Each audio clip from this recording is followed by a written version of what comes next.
எல்லாருக்கும் வணக்கம். முதல்ல 6 வருஷம் கழித்து ப்ரெஸ் அண்ட் மீடியாவை பார்க்குறதே சந்தோஷமாக இருக்குது. ரொம்ப நன்றி வந்ததுக்கு. இந்த படம் வந்து போன வருஷம் நவம்பர் 17 ஷூட்டிங் ஸ்டார்ட் பண்ணோம். செப்டம்பர் 27 ஒரு வருஷத்துக்குள்ளார அந்த படம் ரிலீஸே ஆக போகுது. முதல்ல அதுக்கு 2D என்டர்டெயின்மெண்ட்டுக்கு நான் நன்றி சொல்லிக்கணும். சூர்யா சார், ராஜசேகர் சாரில் ஆரம்பித்து மேனேஜர்ஸ் வரைக்கும் அவங்களோட சப்போர்ட் வந்து மறக்கவே முடியாது. முதல்ல அவங்களுக்கு என்னுடைய நன்றி. அதுக்கப்புறம் என்னோடய டீம், ஏன்னா இந்த ஷூட் எவ்வளோ என்ஜாயபுளாக இருந்ததோ அதே அளவுக்கு நிறைய ஹார்ட் ஒர்க் பண்ண வேண்டியிருந்துச்சு. ஏன்னா ஃபுல்லாகவே நைட், அதனால் அதில் என்னையும் சகிச்சுக்கிட்டு இந்த வேலையும் செஞ்சதுக்கு மொத்த டீமுக்கு என்னுடைய நன்றி. அதுக்கப்புறம் மெயினாக என்னுடைய மெய்யழகன் படத்தோட கதாநாயகிகள் 2 பேருக்கும் அவங்கள பற்றி ஒன்று சொல்லணும்.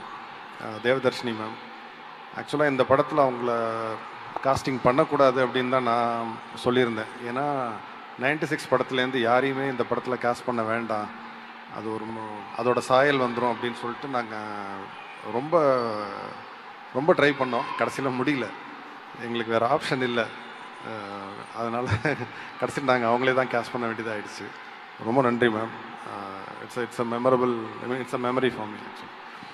அண்ட் ஸ்ரீதிவ்யா, அவங்கள வேற ஒரு கேரக்டருக்காக நான் ஃபஸ்ட்டே அப்ரோச் பண்ணேன். பட் இதே படத்தில் ஒரு தங்கச்சி கேரக்டருக்கு அவங்களால அதை பண்ண முடியல, இருந்தாலும் விடலை. திரும்ப அடுத்தது ஒரு 6 மாதம் கழித்து இன்னொரு ரோலுக்கு போய் அப்ரோச் பண்ணோம், அவைலபிளாக இருந்தாங்க.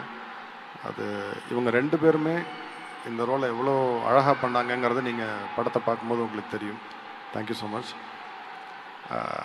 அடுத்தது இப்போ ரிலீஸ் நெருங்க எனக்கு கார்த்தி சாரும் அரவிந்த் சாரும் 2 இண்டிவிஜுவல்ஸாக எனக்கு தெரியல.